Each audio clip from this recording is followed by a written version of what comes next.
এই সাপটা কি সাপ?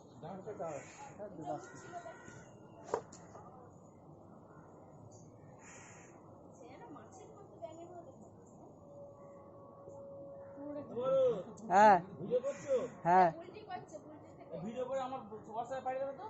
ঠিক আছে। বুলটির থেকে আমার কাছে হচ্ছে, যদি এক্ষুনি ছুটে আসে ফোন টোন সব পড়ে যাবে।